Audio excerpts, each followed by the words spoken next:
Le repas du réveillon tout juste terminé, Mamadou et Marie-Augustine Sangaré se préparent à sortir. Dans leur salon, un sapin de Noël et des décorations ornent les murs, comme il est de coutume dans la tradition chrétienne.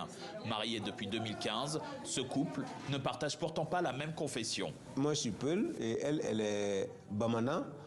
Moi je suis musulman, elle est chrétienne et je pense que nous pouvons dire que nous représentons le Mali. Ou bien ce que le Mali recherche comme unicité, comme union entre les confessions. Je crois que si tous les religieux pouvaient penser comme ça, peut-être qu'on n'en serait pas là. Confortablement installée dans la voiture, la joie se lit sur le visage de Marie-Augustine et celui de sa sœur. Je suis très contente. Ça c'est toutes les fêtes aussi. La nuit, il m'accompagne à l'église. Il me dépose, après il vient me chercher. Marie-Augustine le sait, ici dans la capitale, elle a de la chance de fêter Noël entourée de ses proches.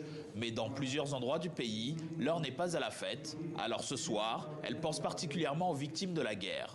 En général, la communauté catholique au Mali, vraiment nous sommes soudés. Nous prions pour le Mali, afin qu'il y ait la paix au Mali. À l'intérieur de la modeste bâtisse, les célébrations de Noël et l'office sont accompagnés de chants et d'une certaine ferveur.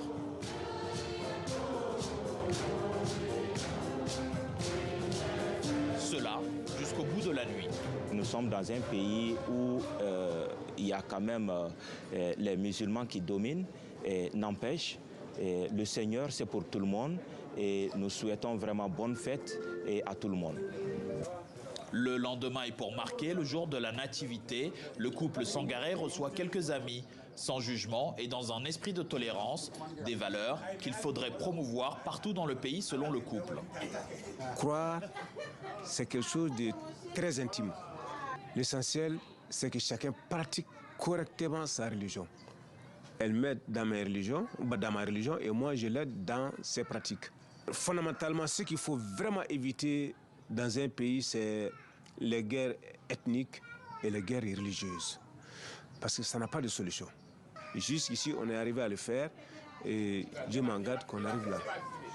Dans le contexte de crise et de guerre que traverse le Mali, Mamadou Sangaré prêche à sa manière pour un meilleur vivre ensemble. Autour de cette table, des hommes issus de plusieurs communautés partagent le même repas.